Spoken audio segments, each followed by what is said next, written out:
Hello friends, तो welcome to my YouTube channel. आज हम शुरू करने जा रहे हैं जो हमने वुंड शुरू करता सर्जरी में उसका थर्ड लेक्चर। इससे पहले हम जो है वुंड का डेफिनेशन, वुंड की क्लासिफिकेशन और उसके साथ साथ हमने वुंड हीलिंग भी पढ़ चुके हैं। अब थर्ड पार्ट जो इसका आ रहा है वो इसके वुंड क्लोजर, वुंड सुचरिंग और वुंड के जो कॉम्प्लिकेशंस होते हैं उस पर आ रहा है। तो ये एक लॉन्ग क्वेश्चन बनता है, इसलिए हमने इसको पार्ट डिवाइड कर करके बनाया है। तो ये जो हमारा है ये हमारा थर्ड लेक्चर है वुंड के ऊपर, ठीक है। ये आप ध्यान से देखिएगा क्योंकि ये भी इम्पॉर्टेंट है और ये जब 10 मार्क्स में पूछा जाता है वुंड के बारे में आता है सर्जरी में, तो ये सब आपको लिखना पड़ता है इसके बारे में, ठीक है। चलिए तो अब आगे बढ़ते हैं, देखते हैं आगे क्या क्या है इसमें। तो सबसे पहले हम जो है हमने बोला था कि कॉम्प्लिकेशंस के बारे में बात करेंगे। तो सबसे पहले कॉम्प्लिकेशन और वुंड हीलिंग में क्या क्या आता है ये देखते हैं कि जब आप का जो व्रण है या जो घाव है वो हील हो रहा होता है तो उस टाइम क्या क्या प्रॉब्लम्स देखने को मिल सकती हैं। जैसे कई लोग होते हैं कि क्या होता है, बोलते हैं कि अपना जो घाव वगैरह है उसको ढक के रखो या उस पर मेडिसिन वगैरह लगा के रखो और प्रिवेंट करो धूल वगैरह से। तो वो इसलिए बोला जाता है ताकि किसी तरीके का इन्फेक्शन ना हो वहाँ पर। अगर किसी भी तरीके का वहाँ पर इन्फेक्शन होता है तो उसके कारण क्या होता है, बहुत सारे कॉम्प्लिकेशंस देखने को मिल सकते हैं। और कॉम्प्लिकेशंस होते हैं तो उसके साथ साथ हमें क्या होगा, जो वुंड हीलिंग की हमारी प्रोसेस होगी वो वुंड हीलिंग की प्रोसेस भी जो होगी डिले हो जाएगी, ठीक है।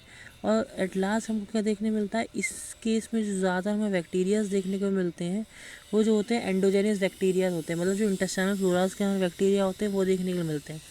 और उसको पता लगाने के लिए कौन सा बैक्टीरिया वगैरह है या किस वजह से ये हुआ है, पस फॉर्म हुआ है हमारे उनके अंदर, तो उसके लिए हम क्या करते हैं, कल्चर टेस्ट कराते हैं, कल्चर सेंसिटिविटी टेस्ट कराते हैं और उसके अकॉर्डिंग ही जो होता है हम एंटीबायोटिक्स का यूज़ करते हैं। तो वही यहाँ इन्फेक्शन में बता रखा है। तो देखिए, it is the most common complication, ठीक है। ये सबसे कॉमन कॉम्प्लिकेशंस होता है हमारा वुंड का इन्फेक्शन जो होता है, responsible in delay in the wound healing, ठीक है। वुंड हीलिंग को डिले कर देता है। Majority of bacteria are endogenous. ये जो हमारे एंडोजीनस बैक्टीरिया होते हैं, जो इंटेस्टाइन फ्लोरा के जो बैक्टीरियाज होते हैं उन्हीं में से मोस्ट कॉमनली जो होते हैं वो देखने को मिलते हैं। अब इन बैक्टीरियाज को पता लगाने के लिए, जो भी बैक्टीरिया इसके अंदर है उसको पता लगाने के लिए क्या कराते हैं, पल्स और कल्चर सेंसिटिविटी टेस्ट कराते हैं और उसी के अकॉर्डिंग जो होते हैं हम एंटीबायोटिक्स का यूज़ करते हैं। तो यहाँ पर देखने को मिल रहा है ये बैक्टीरिया है। जब ये बैक्टीरिया इस तरीके के वुंड को वुंड जो फॉर्म हुआ होता है उस पर अटैक करता है तो ये जो होता है पस फॉर्मेशन होता है। अब इसके कल्चर के बेस पे ही हम जो होते हैं इसका ट्रीटमेंट कर सकते हैं। तो इसका पहले कल्चर सेंसिटिविटी टेस्ट कराते हैं और फिर ही हम इसमें जो होते हैं इसका ट्रीटमेंट आगे फॉलो अप करते हैं, इसमें एंटीबायोटिक्स वगैरह यूज़ करते हैं।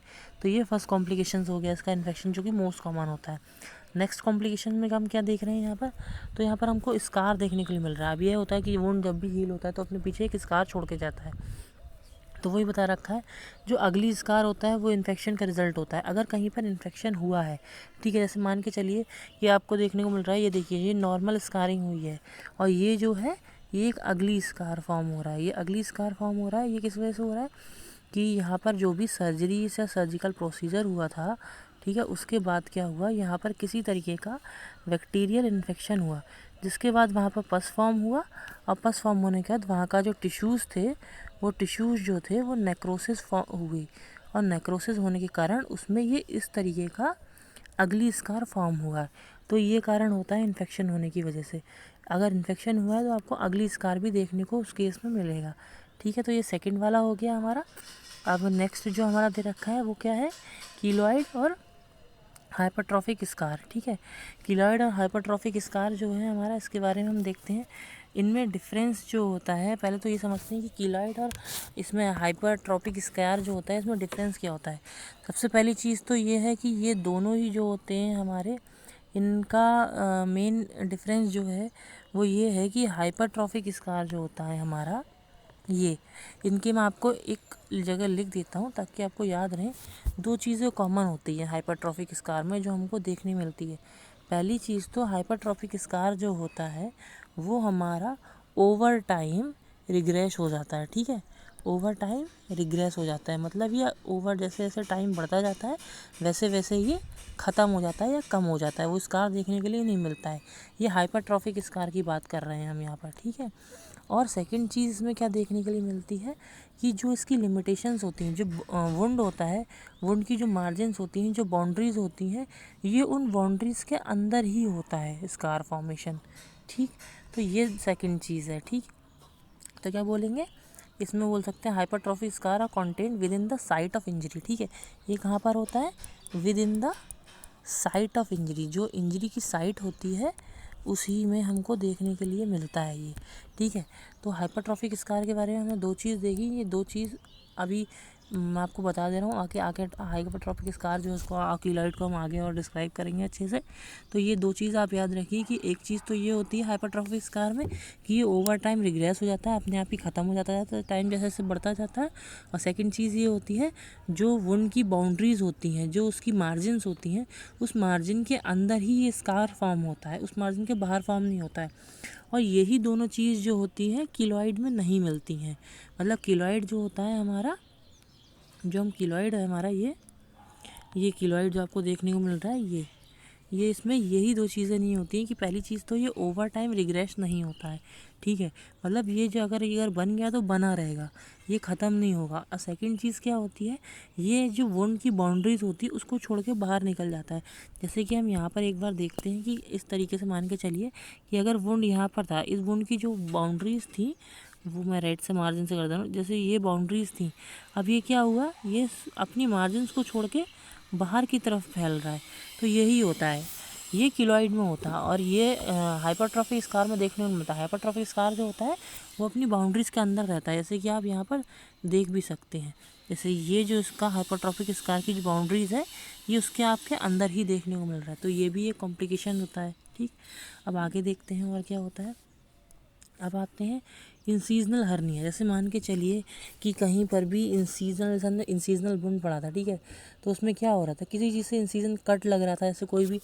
अब कट लगने के लिए हमारे पास जैसे कि क्या हो सकता है, कोई भी शार्प ऑब्जेक्ट हो सकता है, जैसे कि हमारा क्या हो गया, ब्लेड हो गया, या फिर कोई भी चीज़ हो गई, ऐसी शार्प चीज़ हो गई जिसकी वजह से इंसीजन लगा, वहाँ पर कट लगा।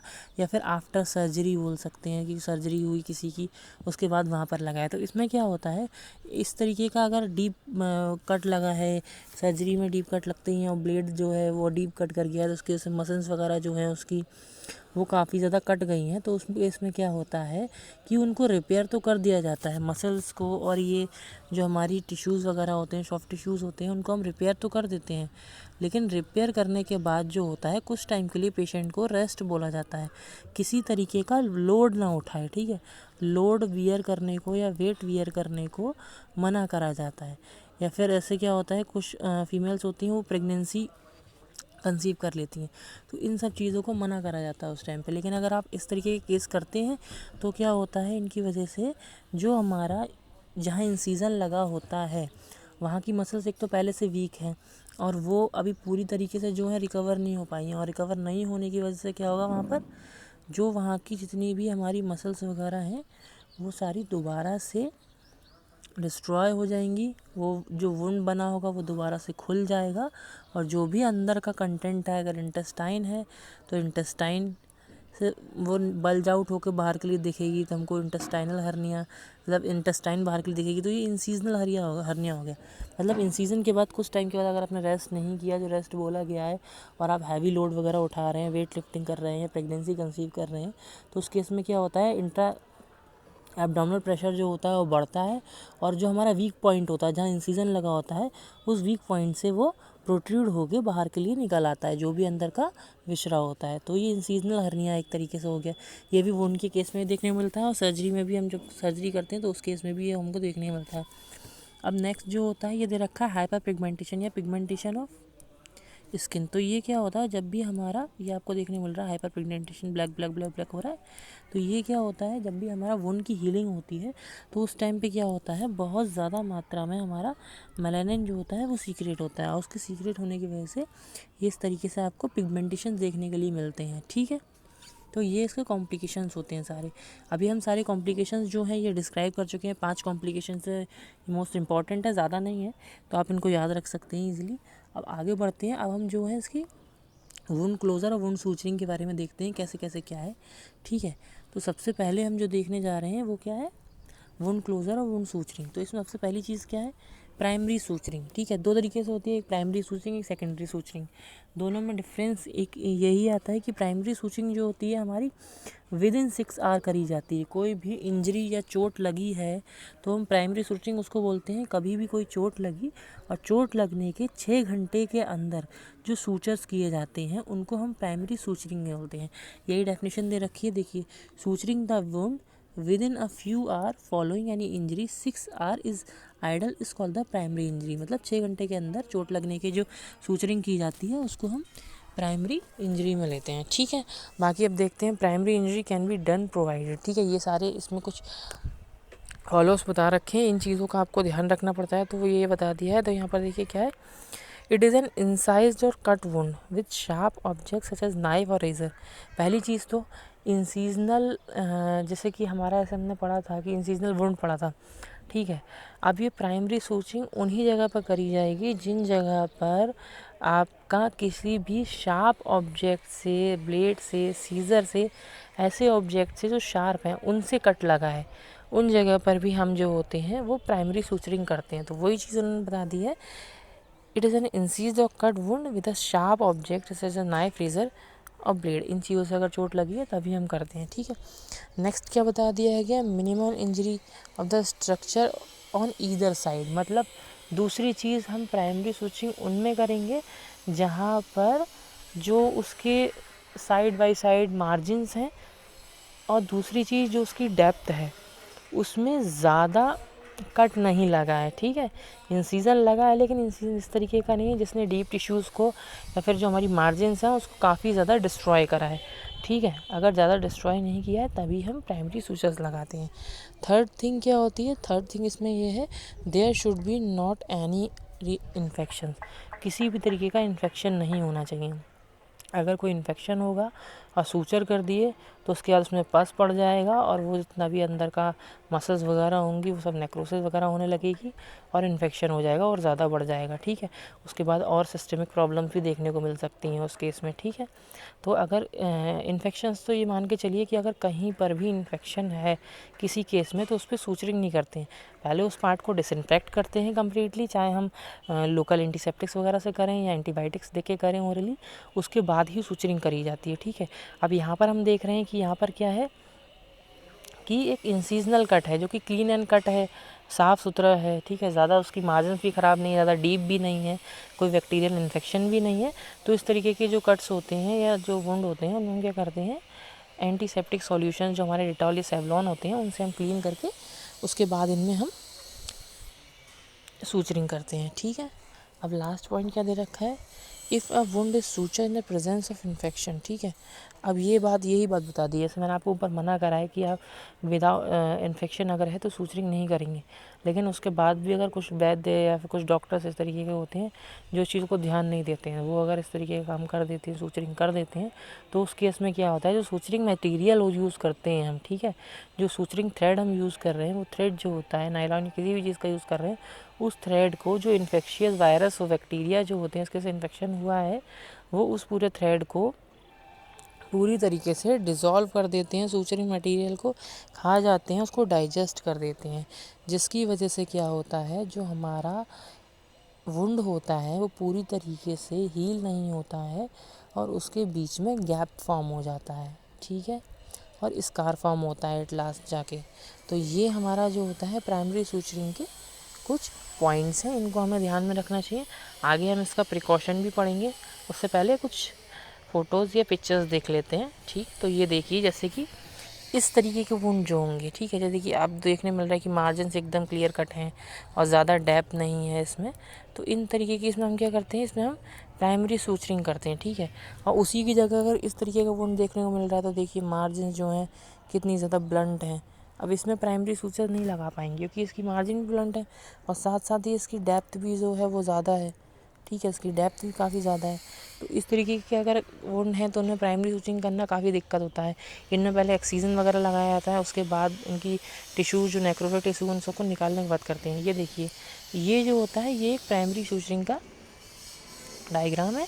इस तरीके से प्राइमरी सूचर करे जाते हैं, इसी का आगे फॉरवर्ड है। ठीक है, और बाकी हमने इन्फेक्शन की बात करी थी, तो ये आपको देखने मिल रहा है कि इस तरीके का अगर पफ फॉर्मेशन आपको देखने को मिल रहा है तो पहले ये पफ फॉर्मेशन ड्रेनेज या तो आप क्लियर करिए, तो अगर आप ओरली क्लियर हो सकता है एंटीबायोटिक से तो ओरली करिए एंटीबायोटिक्स देके, वरना एंटीसेप्टिक और सेवलॉन्स वगैरह जो उनसे साफ़ करके अगर आप कर सकते हैं तो उनसे साफ़ करिए। और ये साफ़ होने के बाद ही जो यहाँ पर पस वगैरह है उसको ख़त्म करने के, इन्फेक्शन को ख़त्म करने के बाद ही आप सूचरिंग करिए उसमें आगे। ठीक है, तो ये यहाँ पर कुछ पिक्चर्स से बताया गया है।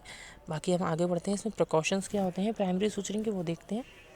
तो देखिए इसमें क्या है, precaution to be taking while doing the primary sutures. तो इसमें क्या क्या प्रिकॉशंस लेते हैं।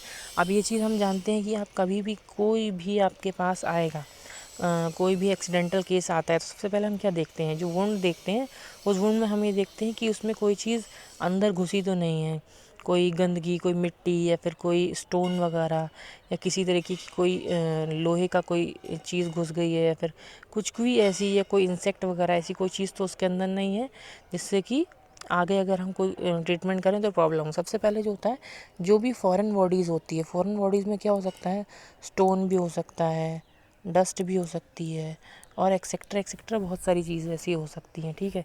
नेल भी हो सकता है, ठीक है। नेल मतलब जो हमारी कील होती हैं वो, इन तरीके का आयरन भी, कुछ भी हो सकता है इनके अंदर। तो ये फॉरेन बॉडीज़ जितनी होती हैं, इन सारी फॉरेन बॉडीज़ को पहले हम क्लियर कर देते हैं वहाँ से, ठीक है।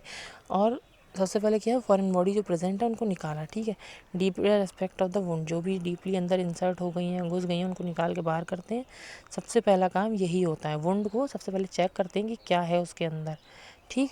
सेकंड चीज़ क्या करेंगे, जब हम वुंड के हमने जो भी हमारा फॉरेन मटेरियल था उसको निकाल दिया, निकालने का हम क्या चेक करेंगे कि वहाँ पर जो वुंड लगा है वो अगर सुपरफिशियल है तो कोई बात नहीं, लेकिन अगर वो डीप है तो डीप होने की वजह से कुछ ऐसी चीज़ होती हैं फॉरेन मटेरियल, नेल्स या फिर कुछ भी चीज़, स्टोन या फिर कोई आयरन रॉड ऐसी होती है जो कि हमारे tendons, ligaments, artery, nerves, vessel इनको इंजर्ड कर देती हैं, इनको डिस्ट्रॉय कर देती हैं। तो दूसरी चीज़ हमको ये देखनी होती है कि किसी तरीके से हमारी जो ब्लड वेसल्स हैं, नर्व्स हैं, टेंडन्स है, ये डिस्ट्रॉय तो नहीं हुए। अगर ये डिस्ट्रॉय हुए हैं तो इनको रिपेयर करते हैं, ठीक है।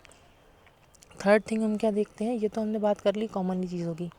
अब थर्ड हम बात करते हैं, जो सबसे नटोरियस वुंड होता है वो हमारा एब्डोमिनल वुंड बहुत नटोरियस होता है। उसमें हमको पता नहीं चलता है कि अगर किसी ने कोई चीज़ मार दिया है, स्टैबिंग वुंड कर दिया है, कोई चीज़ घुसेड़ दी है पेट के अंदर, ठीक है, चाकू वगैरह डाल दिया किसी ने, तो उस केस में क्या होता है, ऊपर से देखने में तो होल ही दिखेगा, एक छोटा सा, जितना उसका साइज़ होगा 1 to 2 सेंटीमीटर का वो साइज़ दिखता है। लेकिन अंदर जो है उस सीज़र ने या फिर उस नाइफ़ ने कितनी इंजरी करी है, कौन से ऑर्गन में इंजरी करी है, इन चीज़ों का पता होना ज़रूरी है। तो सबसे पहले हम क्या करते हैं, इसलिए जो भी एब्डोमिनल इंजरी होती है या स्टैबिंग इंजरी होती है एब्डोमिनल में, बहुत नोटोरियस होती है, उनको विशरल इंजरीज होने के चांसेस होते हैं। तो उनको हम बहुत ध्यान से layer by layer, organ viscera by viscera check करते हैं कि कहीं विशरा में कोई प्रॉब्लम तो नहीं आई है, अदर उसके बाद ही हम सूचरिंग करते हैं, ठीक है। बाकी सबसे लास्ट चीज़ जो होती है वो हमेशा हम याद रखते हैं कि कभी भी किसी भी तरीके की हमें इंजरी होती है, वुंड होता है, तो टिटेनस टॉक्साइड 0.5 ml का इंजेक्शन जो होता है, वैक्सीन, वो हम देनी चाहिए हमको पेशेंट को। तो ये कुछ इसके प्रिकॉशंस होते हैं, ये याद रखनी चाहिए। ये कॉमन चीज़ें हैं जो कि हम डेली लाइफ में करते हैं पेशेंट के संग, ठीक है। अब आगे बढ़ते हैं। इसके बाद हम ये देखिए, ये यहाँ पर कुछ इसके डायग्राम्स हैं, मैं आपको दिखा दे रहा हूँ। तो ये देखिए, जैसे ये वुंड है, ठीक है। अब यहाँ हमको देखने मिल रहा है ये नर्व, टेंडन्स जो हैं, ये इन सब में क्या हुआ है, ये इंजर्ड हुए हैं यहाँ पर। तो इनकी पहले रिपेयर करें, हील करें, इनको साफ़ करें। जैसे यहाँ से लेकर चल रही चाहिए, ऐसे फर्स्ट डायग्राम ये है, तो हमको दिख रहा है ये फॉरेन बॉडी है, इस फॉरेन बॉडी को निकालनी चाहिए यहाँ से। फॉरेन बॉडी को पहले निकालेंगे, क्लियर करेंगे, इतने एरिया को देखेंगे कोई चीज़ है तो नहीं अंदर। उसके बाद क्या है, ये इस तरीके से घुसी है, देखिए आपको देखने मिल रहा है पूरा आर पार हो गया। तो क्या हो सकता है, यहाँ के टेंडन्स, आर्टरी, वेसल डिस्ट्रॉय हो सकते हैं। तो यहाँ पर हम देख रहे हैं कि आर्टरी, टेंडन या वेसल्स कोई भी डिस्ट्रॉय तो नहीं है, उसको चेक करते हैं। चेक करने के बाद क्या होता है, उसके बाद हम, अगर नहीं होते तो हम सूचरिंग करते हैं, प्राइमरी सूचरिंग करते हैं, और अगर डिस्ट्रॉय हुए होते हैं तो हम उनको रिपेयर करते हैं, ठीक है। थर्ड हमने जो पढ़ा था वो एब्डोमिनल का पढ़ा था। तो एब्डोमिनल की इंजरी मैंने आपको बताई थी, बहुत नोटोरियस इंजरी होती है। तो इसमें विशरा बाई विशरा और abdominal layer by layer check करते हैं कि कोई इंजरी ऐसी तो नहीं है। और फोर्थ पार्ट हमने क्या बोला था, टीटी का जो टिटेनस टॉक्साइड होता है 0.5 ml, वो हमको IM देना होता है। ये मोस्ट इम्पॉर्टेंट है, ये हमारे केस में ही देते हैं। अब आगे बढ़ते हैं, ठीक है। तो अब यहाँ पर जैसे हमने स्टार्टिंग में पढ़ा था कि प्राइमरी सूचरिंग और सेकेंडरी सूचरिंग, इसी तरीके से यहाँ पर भी एक चीज़ आती है। तो इसमें क्या है, wound excision and primary suturing of skin, ठीक है। और इसी का सेकंड होता है वुंड एक्सीजन और डिले सूचरिंग, ठीक है। तो यहाँ प्राइमरी सूचरिंग और सेकंड जो होता है वो डिले सूचरिंग होता है। डिले सूचरिंग और प्राइमरी सूचरिंग में यही डिफरेंस होता है जो कि हमने प्राइमरी और सेकेंडरी में पढ़ा था। मतलब प्राइमरी सूचरिंग जो हम करते हैं वो विदिन 6 आवर्स कर लेते हैं, मतलब 6 घंटे के अंदर हमको कर देना होता है। और डिले वाले में क्या होता है, हम 6 आवर तक ऑब्जर्वेशन करते हैं, उसके बाद ही हम उसको सूचर करते हैं। ठीक है, तो ये इसमें केस आ जाता है। इसके बारे में आगे पढ़ लेते हैं, देखते हैं क्या क्या है एक बार। ठीक है, तो देखिए सबसे पहले क्या है, वुंड एक्सीजन। वुंड एक्सीजन से क्या समझ में आ रहा है कि वुंड एक्सीजन मतलब जो भी नेक्रोटिक पार्ट है वुंड के अंदर, ठीक है, या कोई भी पार्ट जो ऐसा है जो स्लज ऑफ हो चुका है, डीवेटलाइज हो चुका है, उस पार्ट को हम काट के वहाँ से निकालेंगे। ठीक है, एंड प्राइमरी सूचिंग। ठीक है, वुंड एक्सीजन मतलब वुंड का जो भी पार्ट है जो कि नेक्रोटिक हो गया है उसको वहाँ से एक्साइज करना है और उसके बाद सूचर करना है। इस लाइन से ये समझ में आ रहा है। अब इसमें क्या क्या इंडिकेशंस है वो देखते हैं। ये हम कब करेंगे, ठीक है, वुंड एजेस आर जैग्ड, जहाँ आपको पता चल रहा है कि वुंड की एजेस जो हैं वो जैग्ड हैं, मतलब ऐसे हमारी वुंड की एजेस इस तरीके से एकदम क्लियर कट नहीं है, कैसी है, ऐसी ऊबड़ खाबड़ है। अगर इस तरीके की ऊबड़ खाबड़ एजेस होंगी तो क्या होंगी, पहले हम इन एजेस को कट करके एक्साइज करके एकदम प्रोमिनेंट एजेस बनाएंगे, उसके बाद उन्हें सूचर फिल करेंगे। ठीक, सेकेंड थिंग क्या है, wound is contaminated with the organism or the foreign body. अगर कोई फॉरेन बॉडी है या किसी भी चीज़ से कॉन्टैमिनेटेड है, बैक्टीरिया वायरस से, तो उनको हटाएंगे, निकालेंगे, उसके बाद हम सूचरिंग करेंगे। ठीक, टिश्यू आर क्रस्ड एंड डीवेटलाइज्ड। तो आपको पता है अगर टिश्यूज़ क्रस्ड हो गए उस जगह के तो टिश्यूज़ थोड़े टाइम में क्या हो जाएंगे, डीवेस्कुलराइज हो जाएंगे, डीवेटलाइजेशन हो जाएगा उनमें। ठीक है, सप्लाई सही से होगी नहीं और वो टिश्यूज़ जो होंगे डैमेज हो जाएंगे, तो उनको वहाँ से जो टिश्यूज़ क्रस्ड हैं या डीवेटलाइज्ड हैं उनको वहाँ से हटा के एक्साइज करके फिर सूचर फिल करेंगे। ठीक है, in such situation wound is exposed and devitalized tissue and the foreign body is present or removed। तो वही चीज़ बता दी जो ऊपर से बताते आ रहे हैं।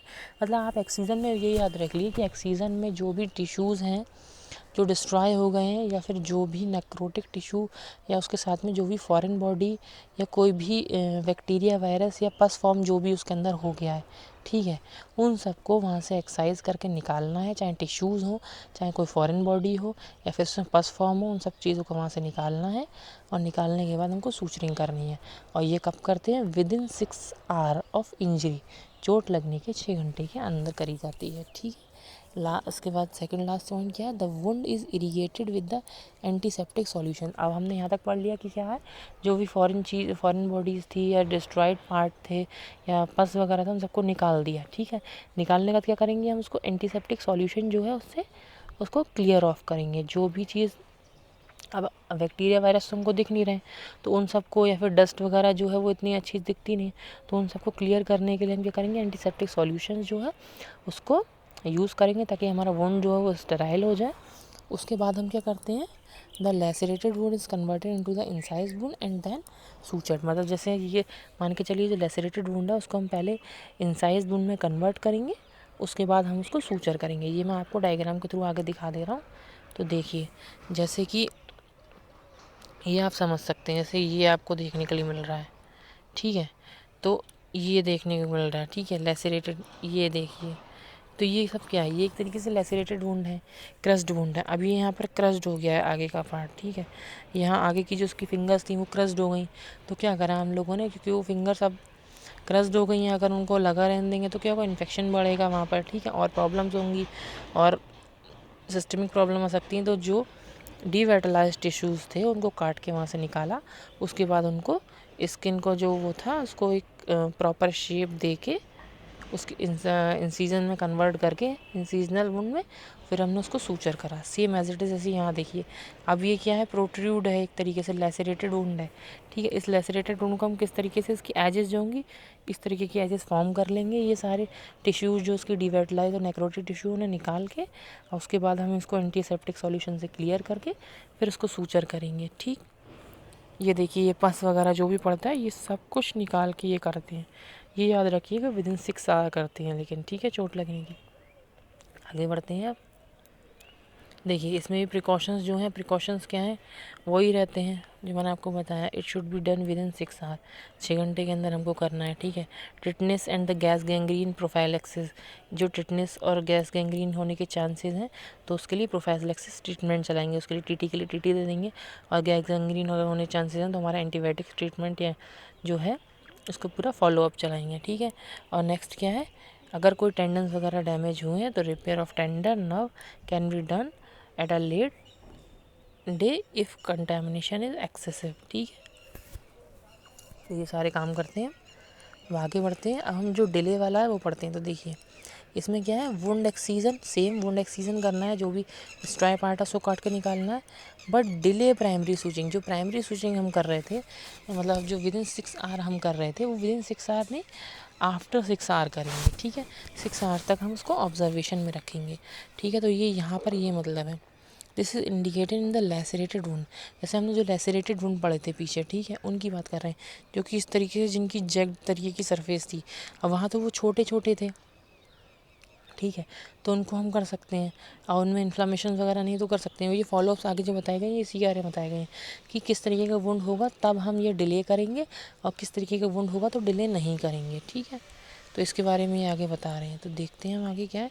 हाँ, ये देख लीजिए, ये एक इंपॉर्टेंट लाइन है जो कि मैंने आपको बताया था, primary suturing with in 6 our is not done. ठीक है, 6 घंटे के अंदर प्राइमरी सूचिंग नहीं करी जाती है इनमें।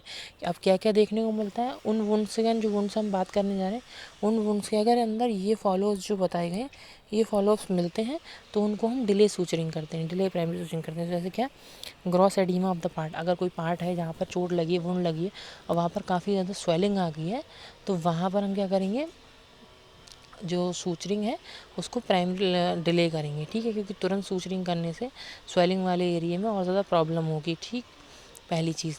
और इन्फ्लामेशन आने के बाद क्या होते हैं, वहाँ के जो टिश्यूज़ वगैरह होते हैं वो और ज़्यादा टेंस हो जाते हैं, मसल्स टेंस हो जाती हैं, तो उसमें पेन होने का चांसेस के साथ साथ पेन, अगर आप एनेस्थीसिया देखे भी कर रहे हैं तो पेन ना हो, लेकिन उसके साथ साथ क्या होगा, वहाँ पर स्वेलिंग और बढ़ने के चांसेस रहेंगे।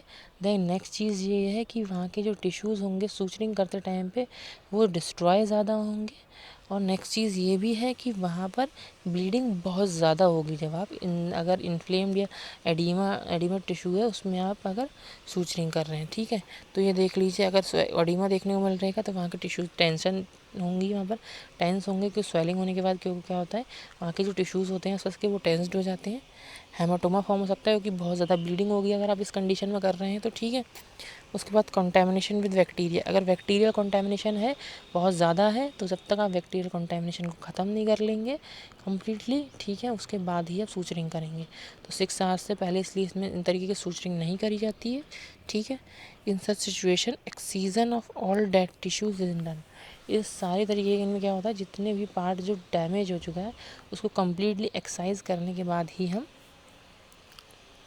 सूचरिंग करते हैं। ठीक, और आगे देखते हैं, वुंड इज़ इरीगेटेड। आप करते क्या है, जब आपने ये सब कर लिया तो अभी सूचरिंग नहीं कर रहे हैं तो अभी करेंगे क्या, सबसे पहले आपके पास जब आया तो सबसे पहले क्या करते हैं हम, wound is irrigated with saline and left over without suturing and dressing is applied. ठीक है, उसको इरीगेशन कर देते हैं, साफ़ सफाई उसकी कर दी हमने, और उसको ऐसे ही छोड़ देते हैं ओपन। ठीक है, विदाउट सूचर के, बस खाली ऊपर से उसकी ड्रेसिंग कर देते हैं ताकि उसमें बाहर से कोई बैक्टीरिया वायरस ना जाए। सेकेंड थिंग क्या करते हैं, वुंड इज़ री एग्जामिन 4 to 10 डेज लेटर।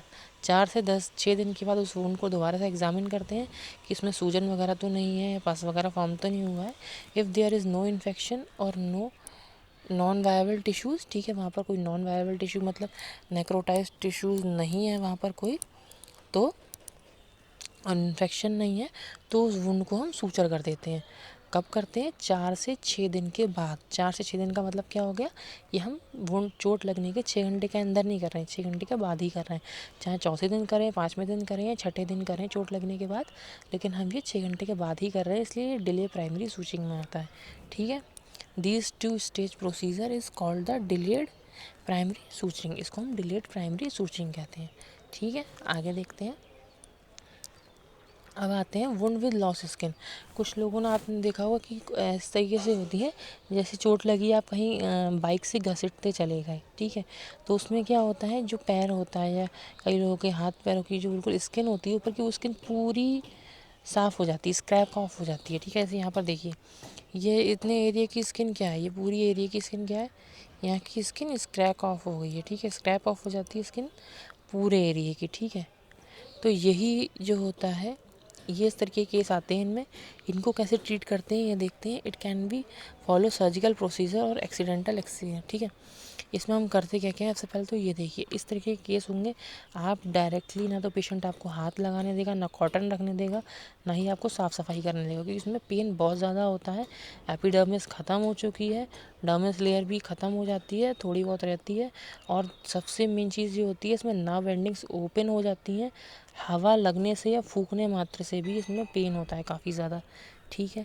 तो इसमें क्या है, ideally done under general anaesthesia. General anaesthesia देने के बाद ही कोई काम आगे करा जाता है। Assess the extent of injury and loss of tissues. Second thing क्या होता है, एनेस्थीसिया देने के बाद आप वॉच करेंगे उस एरिए को जहाँ पर चोट लगी है कि वो कितनी बड़ी चोट है, साथ साथ में उसमें टिश्यूज़ का लॉस हुआ है कि नहीं हुआ है, डीपर इंजरी है कि नहीं, या वो देखेंगे उसमें पहले, कोई भी काम करने से पहले। देखने के बाद और कंट्रोल ऑफ ब्लीडिंग, हाँ ये 2 पॉइंट जो होते हैं ये एक संग चलते हैं। ब्लीडिंग को भी कंट्रोल करना होता है, साथ साथ में उस इंजरी को भी वॉच आउट करना होता है कि किस तरीके की इंजरी है, ठीक। उसके बाद excision of devitalize tissue better than scissors, ठीक है। जो भी डिवाइटलाइज टिश्यूज़ होते हैं, मतलब जो भी नेक्रोटिक टिश्यू होते हैं जिनमें ब्लड सप्लाई नहीं हो रही होती है, ठीक है, उन टिश्यूज़ को हम सीजर्स के थ्रू निकाल के अलग कर देते हैं, ठीक है। काट के उन्हें अलग कर देना चाहिए बिल्कुल, ठीक है। उसके बाद good saline wash irrigation is better than the Betadine hydrogen peroxide wash, ठीक है। इसमें क्या होता है, आपको मैंने बताया कि आप कोई भी केमिकल डालेंगे, कुछ भी डालेंगे तो पेनफुल बहुत ज़्यादा होगा, इसलिए बीटाडीन से या फिर हाइड्रोजन पेरोक्साइड से वॉश करने से ज़्यादा अच्छा होता है कि आप गुड सलाइन वॉश करें, ठीक है। जो हमारा सलाइन होता है उससे आप इसको वॉश करें, फ्रेश वाटर से भी आप वॉश कर सकते हैं इसको, ठीक।